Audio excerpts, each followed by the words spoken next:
할렐루야. 오늘도 수요 기도에 참여한 여러분 환영하며 축복합니다. 오늘도 말씀 속의 기도의 제목을 찾아 간절한 마음으로 부르짖어 기도할 때 기도의 응답을 경험하는 이 밤이 되기를 주님의 이름으로 축원합니다. 오늘은 열왕기상 21장 1절로 16절 말씀으로 나봇과 성읍 사람들의 신앙 비교라는 제목으로 은혜를 나누고자 합니다. 지난 시간에 아람 왕 벤하닷이 두 번에 걸쳐서 북이스라엘을 침공하게 됐지요. 하나님께서는 이때 아합 왕을 도와주셨어요. 그래서 아람과의 전쟁에서 승리하게 하셨죠. 하나님은 도대체 왜 이렇게 악한 왕을 도와주신 것일까요? 좀 이해가 잘 안 되지만, 그러나 좀 넓게 생각해 보면 온 땅을 다스리시는 하나님의 시간과 하나님의 계획 속에서 바로 지금 이때는 이스라엘을 심판하실 때가 아니라 아람이 심판받을 때였던 거라 이해할 수 있겠습니다. 이를 위해 하나님께서는 이스라엘을 하나님의 심판의 도구로 사용하셔서 아람을 심판하셨던 것이죠. 아합이 이뻐서 그를 도와주신 게 결코 아니었다는 겁니다. 자, 어리석은 아합 왕은 두 번에 걸친 승리가 마치 자신의 탁월한 능력 때문인 줄 착각했습니다. 승리에 도취되어서 벤하닷 왕을 조약을 맺고 풀어주게 됩니다. 결국 하나님께서 한 선지자를 보내셔서 아합 왕을 심판하실 것이라는 메시지를 전하게 되죠. 그 메시지를 들은 아합 왕 어땠을까요? 20장 43절 마지막 절에 보면 이렇게 기록합니다. 이스라엘 왕이 근심하고 답답하여 그의 왕궁으로 돌아가려고 사마리아에 이르니라 그랬습니다. 근심하고 답답하였다. 히브리어로는 몹시 화나고 분했다, 분노했다, 이런 의미도 포함이 되어 있습니다. 아합 왕은 회개를 모르는 왕이었다는 거죠. 자신의 잘못으로 인해 심판이 예고가 되었는데, 아니 그렇다면 이 심판을 예고하는 이유는 무엇이겠습니까? 철저히 회개하면 하나님께서 다시 기회를 주시겠다는 뜻이 아니겠습니까? 그런데 아합 왕은 결국 회개하며 돌이키지 않았던 것이죠. 그만큼 마음이 완악한 자였습니다. 오히려 자신에게 심판을 선포한 선지자와 하나님께 화를 냈던 것이죠. 근심했고 답답해했습니다. 그리고 오늘 21장 1절 앞부분에 그 후에 이 일이 있으니라 그랬습니다. 다시 말해 이제부터 일어나는 모든 일들은 앞으로 22장에 기록될 아합의 죽음과 이어지는 그 아들 때에 이루어질 하나님의 심판에 관한 배경으로 작용하는 사건들이 될 것이다 라는 것을 암시해 줍니다. 여러분, 모든 것이 다 때가 있습니다. 지금 악한 자들이 잘 되는 것은 그게 진짜 잘 되는 게 아닙니다. 하나님이 잘 되게 하셔서 결국 자기 꾀에 넘어가게 하시려는 과정인 것이죠. 심판의 과정인 것입니다.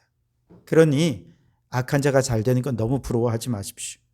선한 자가 고통당하는 거 하나님께 너무 원망하지 마십시오.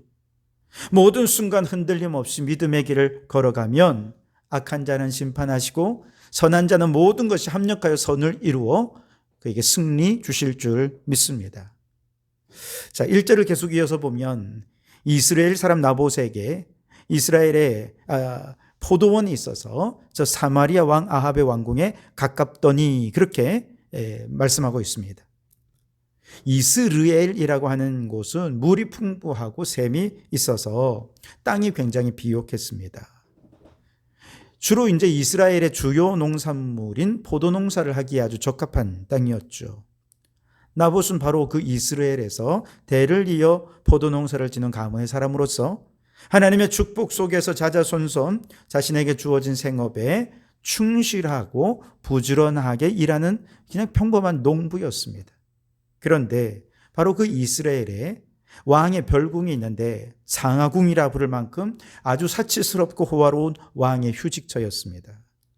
두 번에 걸친 아람 왕과의 전쟁을 마친 아합 왕은 아마도 별궁에 와서 휴식을 취하고 있었던 것 같습니다. 그런데 왕의 별궁 가까운 곳에 나봇의 포도원이 있었고 아합 왕이 나봇의 포도밭을 너무너무 갖고 싶어 하는 것이죠.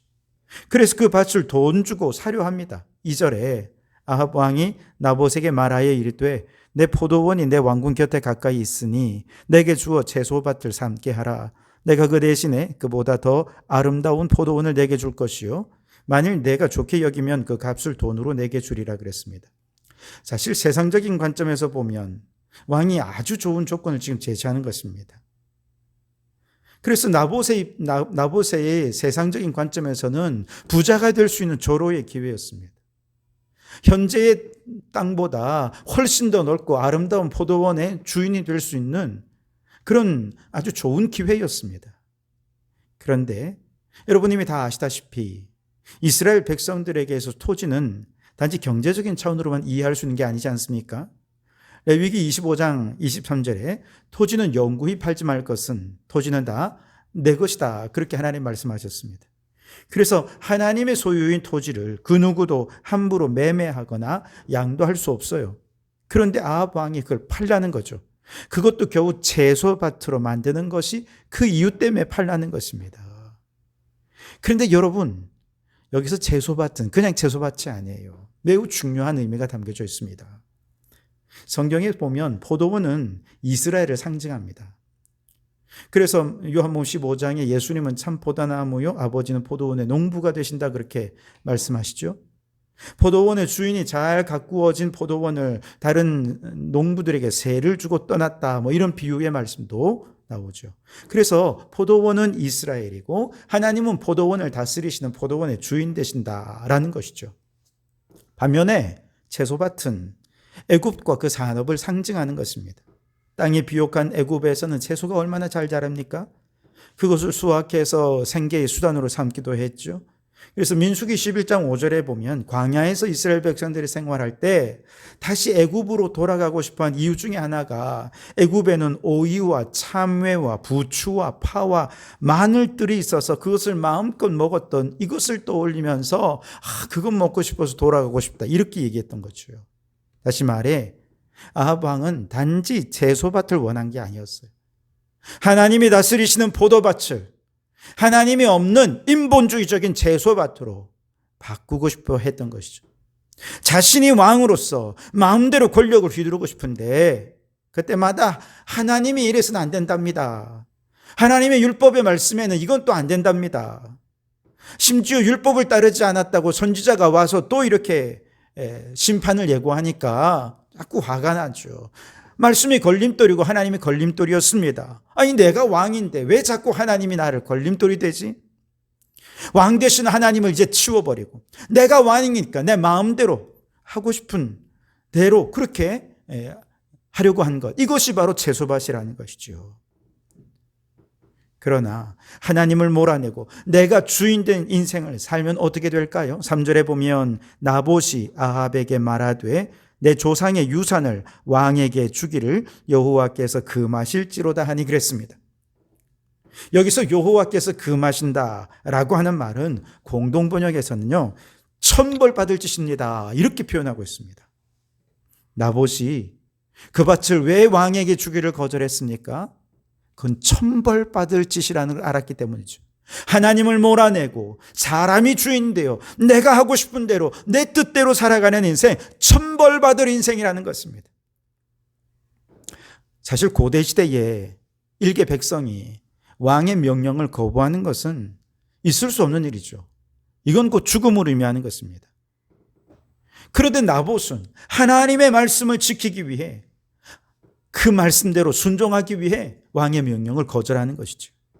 하나님께 천벌받는 것보다 차라리 왕의 손에 죽는 것이 더 낫겠다 생각한 것입니다. 그만큼 나봇은 하나님을 두려워하는 믿음의 사람이었던 것이죠. 나봇은 왜 서슬퍼런 권력자 아합보다 눈에 보이지 않는 하나님을 더 두려워했던 것일까요? 마태복음 10장 28절 말씀에 몸은 죽여도 영혼은 죽이지 못하는 사람을 두려워하지 말고 영혼과 몸을 지옥에서 다 멸망시킬 수 있는 분을 두려워하라고 말씀하셨습니다. 그렇습니다. 이 땅에서 살다가 결국 우리는 다 죽을 몸이 아닙니까? 그런데 믿음으로 살다 죽으면 천국 갑니다. 심지어 믿음으로 살다 순교해서 천국 가면 하나님께서 그를 반겨 맞으시고 큰 상급을 주실 것입니다. 하나님은 우리의 육신뿐만 아니라 영혼까지도 멸망시키는 분이세요. 생사화복의 주인이 하나님의 손에 달려 있다는 것이죠. 육신의 생명뿐만 아니라 우리 영혼을 구원하시든지 아니면 저 지옥에서 멸하시는 것 하나님만이 하실 수 있기에 하나님을 두려워할 수밖에 없던 것이죠. 아합 왕은 하나님을 두려워하잖아요. 그러니 지금까지 자신의 왕으로서 온갖 죄악을 저질렀던 것이죠. 우상을 숭배하고 백성들을 우상 숭배하게 만들고 지옥길로 이끌었던 것입니다. 천벌받을 짓을 한 것이죠. 아무리 선지자들이 경고해도 오히려 선지자들을 박해하고 죽이는 온갖 악행을 범했습니다. 그것도 성이 안 찼던지 이제는 아예 자신이 하나님의 자리에 앉으려 한 것이죠. 여러분, 이처럼 하나님을 두려워하지 않는 자의 결국은 멸망이요, 지옥이요, 천벌을 받게 된다는 것을 잊지 마시기 바랍니다. 반면에 나봇은 아합 왕이 아니라 그 어떤 거대 왕국의 왕이 와서 그의 생명을 위협한다 해도 그는 오직 한 분 하나님만 두려워하는 자, 하나님만 내 삶의 주인으로 모시고 하나님의 뜻대로 살기로 결단한 믿음의 사람이었습니다. 바라기는 우리 모든 성도들 나봇처럼 사람을 두려워하지 말고 오직 하나님만 두려워하며 믿음으로 살아가는 우리 성도들이 되실 수 있기를 주님의 이름으로 축원합니다. 나봇이 왕의 요구에 응하지 않자 아합 왕은 또 근심에 빠집니다. 4절에 이스라엘 사람 나봇이 아합에게 대답하여 이르기를 내 조상의 유산을 왕께 줄 수 없다 하므로 아합이 근심하고 답답하여 왕궁으로 돌아와 침상에 누워 얼굴을 돌리고 식사를 아니하니 그랬습니다. 정말 어린아이 같이 자신이 뜻한 대로 안 되니까 식음을 전폐하고 막 들어 누워버립니다. 얼마나 이 왕이 소심하고 정말 찌질한 왕인지 고스란히 드러나지 않습니까? 그래서 여기도 근심하고 답답하여 그렇게 또 말씀하시죠. 아까 말씀드린 대로 20장 43절에서 선지자가 심판을 선포하니까 똑같이 근심하고 답답했다 그랬죠. 분노하고 화나고 격분했다는 것이죠. 역시 자신이 얼마나 큰 죄를 범하고 있는지 깨닫지 못한 채 자신의 뜻이 이루어지지 않는 이것 때문에 그냥 분노하고 화를 내며 자리에 들어누운 것이죠. 이때 누가 등장합니까? 이세벨이 등장합니다. 5절에 그의 아내 이세벨이 그에게 나와 이르되 왕의 마음에 무엇을 근심하여 식사를 아니하나이까 그랬습니다. 결국 이세벨이 남편을 위해 앞장서서 포도원을 왕께 바치겠다고 약속하면서 이세벨의 악행이 하나 더 추가가 되어 7절에 그의 아내 이세벨이 그에게 이르되 왕이 지금 이스라엘 나라를 다스리시나이까?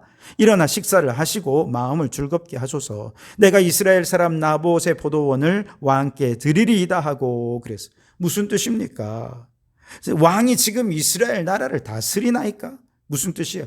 제발 왕답게 구세요. 어린아이처럼 떼쓰지 말고 왕답게 처신하십시오. 그런 뜻입니다. 그리고는 이제 왕에게 포도원을 바치기 위해서 그때부터 이세벨은 왕의 가지고 있는 권력을 자기 것인 양 막 남용하기 시작합니다. 8절에 아합의 이름으로 편지들을 쓰고 그 인을 치고 봉하여 그의 성읍에서 나봇과 함께 사는 장로와 귀족들에게 보내기로 했습니다. 왕의 이름을 이세벨이 함부로 도용을 합니다. 왕의 도장을 찍고 왕을 사칭해서 편지를 쓰는데 그 내용도 거짓 증인을 내세워서 나봇을 죽이라는 내용입니다. 여러분, 만일 이스라엘 성읍의 장로들과 귀족들이 영적으로 깨어있는 자들이라면 아무리 왕 아니라 왕 할아버지가 명령해도 이런 부당한 명령 거부해야 되는 것 아닙니까? 그런데 이들은 왕과 이세벨이 너무 무서운 거예요. 부당한 명령을 수행합니다. 금식을 선포했습니다.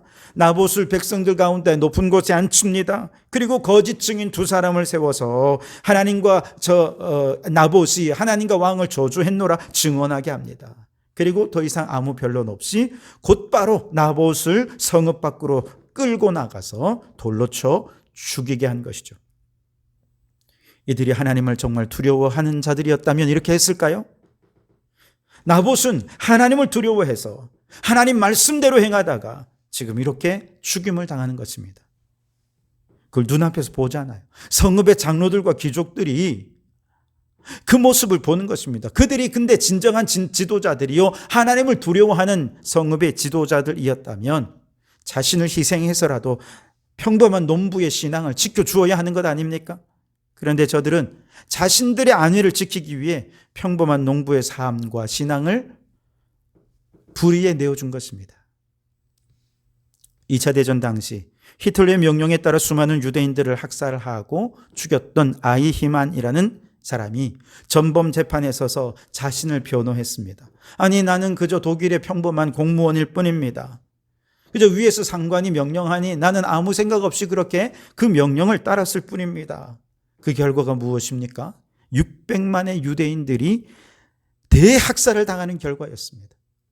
그것을 그냥 시키는 대로 아무 생각 없이 했을 뿐이라고, 나는 평범한 공무원이라고 그렇게 얘기하는 게 말이 됩니까? 그래서 정신분석학자 한나 아렌트가 이 사람을 집중적으로 연구합니다. 그리고 이렇게 결론을 내립니다. 그는 전형적인 공무원이었습니다. 그런데 한 명의 공무원, 그가 정말 다름 아닌 한 명의 공무원일 때 그는 정말로 위험한 사람입니다. 그냥 공무원이라고 하면 너무 평범하지요. 그런데 아무 생각 없는 그냥 공무원이기만 하다면 위험할 수 있다는 것이죠. 그러면서 그는 악의 평범성에 대해 이야기합니다. 자신이 받은 명령이 어떤 결과를 낳게 될지 예측하지 않고 불의하고 불법한 명령에 아무 생각 없이 그저 시키는 대로 행하는 사람, 이런 사람들이 공무원이 되면 그렇게 평범한 사람들이 그토록 끔찍한 범죄를 저지르더라는 것이죠. 마치 이번에 대통령이 비상계엄을 선포했을 때 어떤 군인들은 상명하복이니 아무 생각 없이 군을 투입하고 명령에 복종한 사람들이 있었는가 하면, 또 어떤 군인들은 군대가 아무리 상명하복이라 해도 국회의원들을 끌어내고 체포하고 죽이고 시민들과 맞서라는 명령, 이를 위해 영현백을 준비하라는 이런 부당한 지시를 받고 이건 적극적으로 행해서는 안 되겠다, 이런 군인들도 있지 않았습니까? 아무 생각 없이 복종만 하는 사람들만 있었다면 아마 우리나라는 금방 독재국가가 됐을 것입니다. 피해 대학살이 있었을 것입니다. 그러나 아무리 대통령이라 해도 부당하고 불법한 명령이라고 판단이 될 때 소극적으로 대응했던 군인들에 의해 이 나라는 이만큼이라도 민주주의가 지켜질 수 있었던 것이죠. 하나님 나라도 마찬가지입니다. 하나님을 두려워함 없이 아무 생각 없이 하루하루를 살아가다 보면 이스라엘 성의 장로들과 귀족들처럼 자기도 모르는 사이에 마귀의 명령에 복종하고 악에 가담하고 이세벨의 명령에 순종하게 되는 것이죠. 그러나 하나님을 두려워하는 사람은 지금 내가 하는 일이 과연 하나님 모시기에 합당한 것인가, 하나님 말씀에 비추어 올바른 것인가 생각하고 신앙의 양심을 따라 거부할 것은 거부하고 그렇게 순종할 것은 순종할 때 마귀의 종로를 타지 않고 하나님이 기뻐하시는 일들을 행할 수 있는 것이지요. 그래서 시편 1편의 말씀처럼 우리가 주의 하루 여호와의 율법을 묵상해야 하는 이유가 바로 여기 있습니다. 주의 말씀을 묵상하지 않으면 나도 모르게 악인들의 꾀에 빠지고 죄인들의 길에 서고 오만한 자들의 자리에 앉게 되는 거죠. 그러나 날마다 주의 말씀을 묵상하며 죄악의 요구를 과감히 거부하고 내게 불이익이 있다 해도 저 나봇처럼 고난당하고 고통당한다 해도 말씀의 기준을 따라 하나님을 두려워하는 자로 살아가다 보면 시냇가에 심은 나무가 잎사귀가 마르지 않고 계절을 따라 열매를 맺는 것처럼 형통한 복을 누리게 될 것입니다. 그러니 여러분, 오늘 다시 한번 말씀의 사람으로 살기로 결단할 수 있길 바랍니다. 다시 한번 오직 하나님만 두려워하며 하나님만 나의 주님으로 섬기며 살기로 결단할 수 있길 바랍니다. 결정적인 순간 이스라엘의 장로들과 귀족들처럼 나의 안위를 따지거나 그저 아무 생각 없이 시키는 대로 행하는 자가 아니라, 시류가 그러하니 사람들이 그렇게 살아가니 나도 그렇게 살아간다가 아니라 나봇처럼 하나님의 말씀에 비추어 올바른 일을 행하며 진리의 길로 행하는 성도들이 되시기를 주님의 이름으로 축원합니다. 기도하겠습니다. 오 주님, 선지자들의 경고의 메시지를 듣고 회개할 줄 모르고 오히려 화를 내던 저 아합 왕처럼 우리의 마음이 완악한 자가 되지 않게 하여 주옵소서.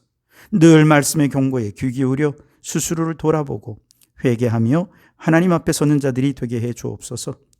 우리의 진정한 왕은 하나님 한 분밖에 없는 줄 믿습니다. 하나님을 두려워하는 자들이 되게 하옵소서. 세상의 왕들은 몸은 죽여도 영혼은 죽이지 못하지만 우리 하나님은 몸과 영을 모두 죽여 지옥에 멸하실 수 있는 분이니 하나님을 두려워하고 하나님 뜻대로 행하게 하여 주시옵소서.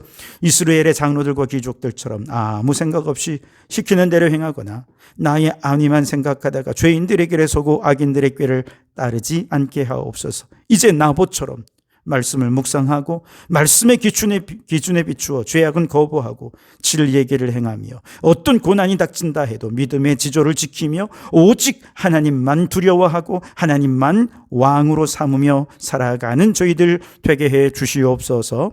예수님 이름으로 기도하옵나이다. 아멘.